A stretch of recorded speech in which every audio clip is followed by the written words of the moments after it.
Hey guys, কেমন আছো তোমরা? ভালো না থাকলে কিছু করার নেই, কারণ আমিও ভালো নেই, কারণ আমার কাছে গার্লফ্রেন্ড নেই। ঠিক আছে, তো কালকে ছিল রথের মেলা, সেই জন্য আমি রথের মেলায় গেলাম। রথের মেলায় গিয়ে আমি খুঁজছিলাম আমার গার্লফ্রেন্ড। সাইডের দাদাটাকে বললাম, দাদা আমার গার্লফ্রেন্ডটাকে দেখেছো? দাদাটা বলছে, কে তোমার গার্লফ্রেন্ড? আমি বলছি, দাদা আমার গার্লফ্রেন্ডকে আমি হারিয়ে ফেলেছি এই মেলায়।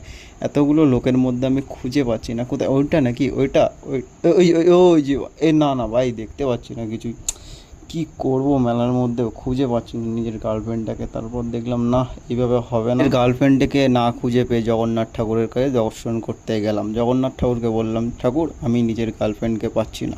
বলছে, সালা তুই আমাকে না দেখতে এসে তোর গার্লফ্রেন্ডকে দেখতে আসিস? Without me you not found your girlfriend. তারপর দূর থেকে দৃষ্টি পড়ে গেল একটা ছেলের উপর। আমি ভাবছি ওটা কি করছে ভাই, দুদু বানাচ্ছে নাকি? তার জন্য ভালো করে ঘুরে ঘেরে দেখলাম ট্যাটু বানাচ্ছে। আমি ভাবছি এইভাবে কে ট্যাটু বানায়? বানা রাস্তার ওপর শুয়ে পড়ে এটা বানা, এইভাবে ট্যাটু বানানোর জায়গা এটা? এই ভাই সাইড দে বাড়া, খুঁজে পাচ্ছি না নিজের গার্লফ্রেন্ডকে, আর এদিকে তুই ট্যাটু বানাচ্ছিস বাড়া।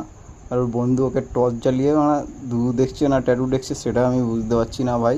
তারপর আমার মনের মধ্যে একটা প্রশ্ন আসলো, কেউ যদি পোদের মধ্যে ট্যাটু বানাতে চায় তাহলে কি পোদ উল্টে দেবে? মানে পোদ উল্টে কি ট্যাটু বানাবে? ওটাই কি ভাবছিলাম।